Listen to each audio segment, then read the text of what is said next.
تو سیدہ فاطمہ الزہرا فرماتی ہیں کہ آمنہ کے لال اس طرح بھی میرے گھر میں قیام کرتے تھے کہ حضور چارپائی پہ لیٹتے تھے تو ایک کندھے پہ امام حسن کا سر ہوتا تھا اور دوسرے پہ امام حسین کا سر اقدس ہوتا تھا، اور فرماتی ہیں رات کو کبھی حسنین کریمین دودھ مانگتے تو میں اٹھتی دودھ دینے کے لیے، تو حضور فرماتے لیٹ جاؤ، آج میرے ساتھ سوئے ہیں تو دودھ بھی میں ہی پلاؤں گا۔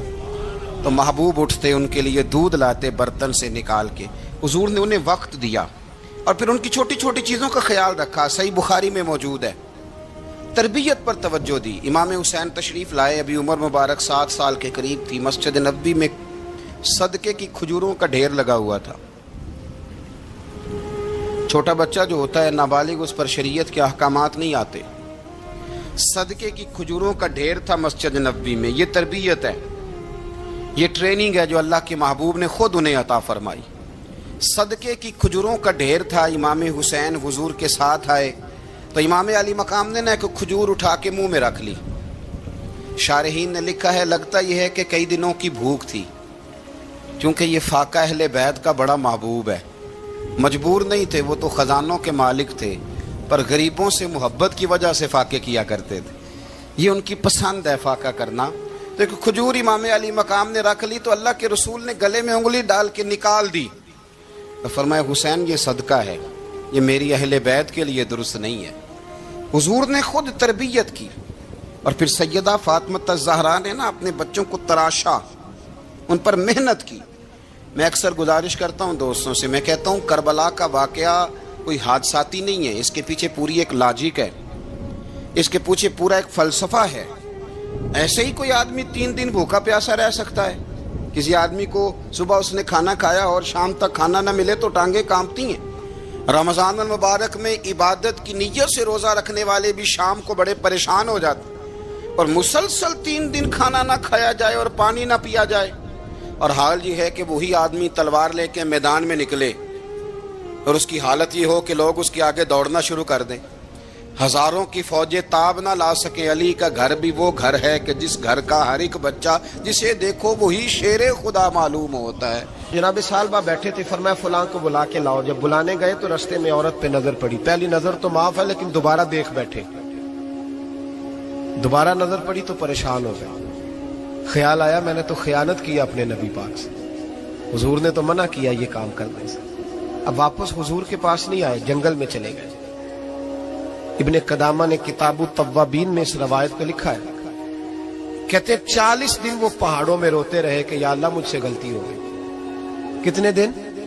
اب ہمارا شغل ہے، اس کو لوگ گناہ ہی نہیں سمجھتے، بدنگاہی تو کوئی گناہ ہی نہیں، اب تو یہ شغل ہے۔ اب تو ہمارے ہاں معاذ اللہ تعالیٰ سیانے بیانے بندے بیچ بیٹھے ہوتے ہیں جب یہ باتیں ہو رہی ہوتی ہیں، یہ شغل ہے ہمارا۔ اب تو ابا کے سامنے بچہ وال پیپر گندی تصویر کا لگایا ہوتا ہے، پر وہ کہتا ہے عمر ہے نا جی، عمر ہے نا جی، مجھے پتہ ہی نہیں یہ کتنا گند کر رہا ہے، یہ تباہ ہو جائے گا روحانی طور پر اگر یہ گند دیکھنے میں الجھ گیا۔ تو امام شافعی کا فتویٰ ہے جس کی نظر گندی ہوتی ہے اس کا حافظہ کمزور ہوتا ہے، وہ کوئی بڑا کام نہیں کر سکتا، وہ نفسیات کا مریض ہو جاتا ہے جو گندی نظر والا آدمی ہوتا ہے۔ ہمیں پتہ ہی نہیں کہ ہمارے مسائل اصل میں ہیں کیا۔ تو 40 دن جنگل میں روتے رہے، 40 دن۔ محبوب سارا کچھ جانتے تھے پر خاموش رہے۔ حضرت جبریل امین حاضر ہوئے، عرض کہ یا رسول اللہ آپ کا وہ غلام رو رہا ہے۔ رب کہتا اسے بلا لے، میں نے اس کا گناہ معاف کر دیا ہے۔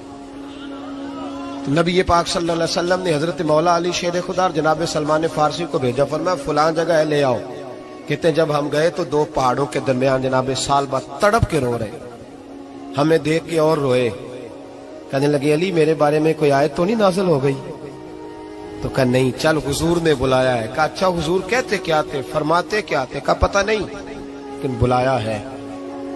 کہتے جب ہمارے ساتھ چلنے لگے، مسجد نبوی قریب آئی تو کہنے لگے علی بہت بڑا گناہ کر بیٹھا ہوں، نظریں میلی ہو گئی، وضو نہیں آنکھوں کا، مجھے ڈائریکٹ نہ لے کے جاؤ حضور کے پاس، جب نبی پاک نماز کی نیت باندھ لینا پھر میں جاؤں گا، میں پیچھے کھڑا ہو جاؤں گا حضور کے، میری طبیعت میں حوصلہ نہیں۔ یہاں تو پتہ نہیں میں کس طرح عشق رسول کا دعویٰ کرتا ہوں منبر پر بیٹھ کر، اور ہماری یہ میلاد آئے گا تو محفل میلاد میں اس طرح کے دعوے ہوں گے اسٹیج پر کہ علمان والحفیظ، پتہ نہیں کیا کیا لوگ کہہ دیں گے، پتہ نہیں ہم کیا ہے۔ اور ہم کیا کہہ رہے ہیں؟ من دانم کے من دانم، پتہ ہی نہیں اور کتنا بڑا دعویٰ کر دیا کہ میرے اندر طاقت نہیں سامنا کرنے۔ مولا علی فرماتے ہیں جب حضور نے مغرب کی نماز کی نیت باندھی تو انہوں نے بھی پیچھے نیت باندھ لی۔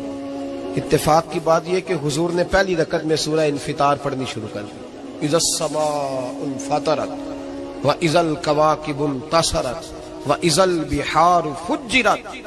کہتے ہیں جب محبوب اس آیت پہ پہنچے نا کہ یا ایھا الانسان ما غرک بربک الکریم، اے انسان تجھے کس چیز نے دھوکے میں ڈال دیا، حالانکہ تیرا رب تو بڑا ہی کرم کرنے والا ہے، تو کس طرح کسی اور کے دھوکے میں بربک الکریم، اور ضمیر واحد ہے، میں تفسیر پہ نہیں جاتا، کہا تیرا اپنا رب، بربک تیرا اپنا رب، تیرا رب تو بڑا کریم ہے، تو پھر بھی کہیں اور چلا گیا۔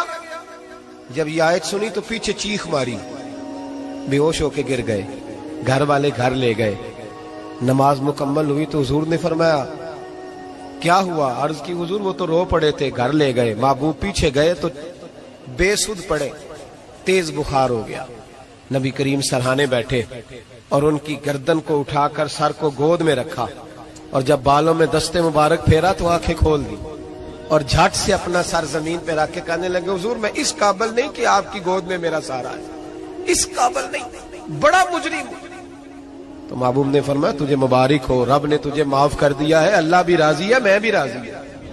اب حضور کے قدموں کے قریب آئے تو کہنے لگے حضور آپ راضی ہیں؟ کہا راضی ہوں۔ فرمایا پھر میرے لیے دعا کریں، اللہ اسی رضا میں مجھے قبول کر لے۔ بس یہ بات ہوئی تھی، انہوں نے کلمہ پڑھا تو روح پرواز کر گئی۔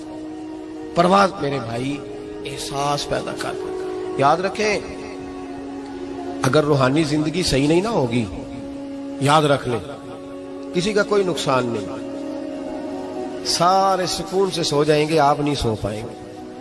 اگر آپ کے ضمیر پہ بوجھ رہیں گے نا تو سارے لوگ رمضان میں 4 قرآن پاک ختم کریں گے، آپ 10 پارے بھی نہیں پڑھ پائیں گے۔ اگر آپ اپنے آپ کو صحیح نہیں کریں گے، روحانی زندگی بحال نہیں ہوگی، تو یاد رکھنا بڑا اپنا آپ سارا کچھ سجا کے ظاہراً بڑے پرہیزگار بن کے بھی اپنے ضمیر کی عدالت میں فیصلہ اپنے حق میں نہیں کرا پائیں گے۔ تجوریوں سے مال بھرا ہوا ہوگا لیکن گھر میں سکون نام کی چیز ڈھونڈنے سے نہیں ملے گی، اس لیے کہ الا بذکر اللہ تطمئن القلوب، اللہ کی ذات سے جڑ جانے سے دل کو سکون ہوتا ہے۔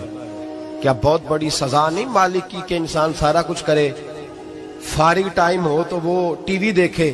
کیا بہت بڑی سزا نہیں کہ 3 مہینے کی چھٹیاں بھی اسے ہوں لیکن وہ 1 سپارہ قرآن پاک نہ پڑھ سکے؟ وہ گپے مارنے بیٹھے تو 6 گھنٹے لگا دے اور تسبیح دی جائے تو 10 منٹ میں بس ہو جائے، درود پڑھا ہی نہ جائے، یہ سزا نہیں؟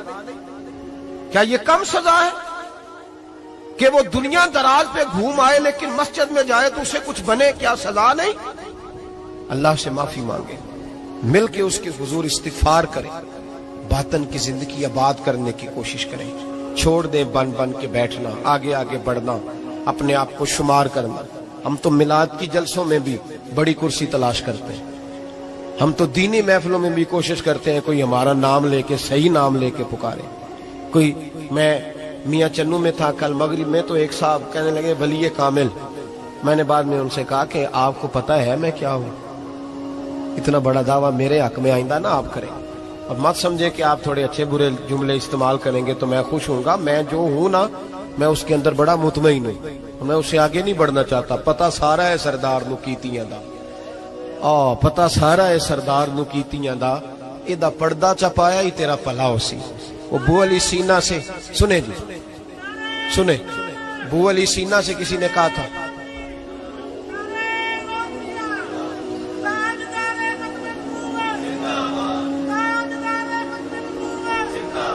اب ان کی اس بات پر اور اس عمل پر ایک شعر سن لے میاں محمد بخش صاحب کا۔ میاں صاحب کہا کرتے تھے جتن جتن ہر کوئی کھیڑے تو ہارن کھیڑ فقیرہ۔ جتن جتن یہ تو ساری دنیا کرتی ہے نا کہ میں جیتنے جا رہا ہوں، کہتے ہیں جتن جتن ہر کوئی کھیڑے، جتن جتن ہر کوئی کھیڑے تو ہارن کھیڑ فقیرہ۔ جتن دا مل کوڈی پہندہ ہی ہارن دا مل ہیرا، جتن دا مل کوڈی۔ بو علی سینہ سے کسی نے کہا کہ کیا محسوس کرتے ہو آج کل؟ کچھ حالات بہتر ہے؟ تو ابو علی سینا چونکہ حضرت ابو الحسن خرقانی کے مرید تھے، ہاں سائنسدان ہونے کے ساتھ ساتھ صوفی تھے، درویش تھے، تو ابو علی سینا کہنے لگے کیا کہتے ہو، حالات کس طرح کے؟ کہنے لگے مجھے اپنے گناہوں کا پتہ ہے، اتنے بڑے گناہوں کے باوجود میری پردہ دھری نہیں ہو رہی، یہ تھوڑا انعام ہے اللہ تعالیٰ کا، اور اسی زمین پر اس کی نافرمانی کرتا ہوں، اس نے رہنے کے لیے جگہ دی ہوئی ہے، تھوڑا احسان ہے اس کا، میں صبح سے شام تک کتنی نافرمانیاں کرتا ہوں پھر بھی پیٹ بھر کے روٹی دیتا ہے، یہ تھوڑا احسان ہے، تو کہہ رہا ہے آگے بڑھا ہے کہ نہیں، یہ بڑی بات ہے کہ اس نے زمین پہ رکھا۔ اعلیٰ حضرت فاضل بریلوی کے والد مولانا نقی علی خان صاحب رحمت اللہ تعالی علیہ، امام المتکلمین، ان کے حالات میں لکھا ہے ایک آدمی کو آپ نے نا جگہ دی، کو 10 مرلے آپ کا پلاٹ تھا یا 5 مرلے کا، اس نے کہا حضور کچھ دنوں کے لیے چاہیے، تو آپ نے وہ جگہ ان کو دے دی، جیسے محلے دار دوست کو شادی بھی ہے، تو 10-15 دن کے بعد چابی مانگی، انہوں نے دے دی، تو کچھ درخت انہوں نے کاٹ لیے، کچھ اپنی مرضی کی ترمیم کر لی، تو مولانا نقی علی خان صاحب رحمت اللہ علیہ ناراض ہو گئے، فرمانے لگے میری زمین تھی، مجھ سے پوچھ تو لیتے، کوئی تبدیلی کرنی، تم پتہ نہیں میری مرضی کے خلاف تم نے میرے پلاٹ پر یہ کیوں تبدیلی کی؟ یہ اس آدمی کو کہہ کے نا تو 2 منٹ گزرے تو چیخ مار کے رو پڑے، کہنے لگا حضور کیا ہوا؟ فرمانے لگے سوچتا ہوں میری 10 مرلے کی زمین پر میں نے تمہیں اپنی مرضی نہیں کرنے دی، اور میں روز اللہ کی زمین پر اپنی مرضی کرتا ہوں، روز رب کی، یہ خیال آ گیا، فرمانے لگے جاؤ بھائی جاؤ، مجھ سے غلطی ہو گئی، جاؤ۔ یہ سوچ جب پیدا ہوتی ہے پھر بندہ روز نکھرتا ہے، پھر روز وہ غسل کرتا ہے باطن کا، پھر روز ہر جگہ سے اسے نیا سے نیا سبق ملتا ہے۔ بڑا بندہ وہ نہیں ہوتا جو 20-30 کاریں لے کے چلتا ہے، بڑا وہ ہوتا ہے جو کسی اور کو بڑا سمجھتا ہے، جو اپنے آپ کو چھوٹا سمجھتا ہے، میرے نبی پاک فرماتے ہیں اللہ اسے بڑائیاں عطا فرما دے۔ ترمذی میں حدیث ہے۔ آج کا سبق، آج کا پیغام یہ ہے کہ تزکیے کی کوشش کریں، وَإِنَّكَ لَعَلَىٰ خُلُقٍ عَظِيمٍ، خلق عظیم جو اللہ نے ہمارے نبی کو دیے اور حضور نے ہمیں عطا فرمائے، محبوب کے صدقے اس طرف جائیں، کردار میں اعلیٰ پن پیدا کر۔ الذی خلق الموت والحیات لیبلوکم ایکم احسن عملا، اللہ فرماتے ہیں کہ میں نے موت اور حیات اس لیے پیدا کی ہے کہ تمہارے عمل کی کوالٹی چیک کی جائے۔ انڈسٹری میں جب مال بنتا ہے نا تو اس کی کوالٹی چیک کی جاتی ہے، یہ عام ہے، یہ خام ہے، یہ وی آئی پی ہے، یہ وی آئی پی ہے۔ فرمایا الذی خلق الموت والحیات لیبلوکم ایکم احسن عملا، موت اور حیات کوالٹی دیکھنے کے لیے پیدا کی ہے کہ تم میں احسن عمل کون کرتا، اچھا عمل دیکھیں کس کا ہے۔ باقی اپنے آپ کو بنانے سنوارنے سے تھوڑا تھوڑا بچیں، ایک قدم تھوڑا پیچھے ہٹیں اپنی ذات کے لیے، تو انشاءاللہ روحانیت کے لیے 11 قدم آپ کے آگے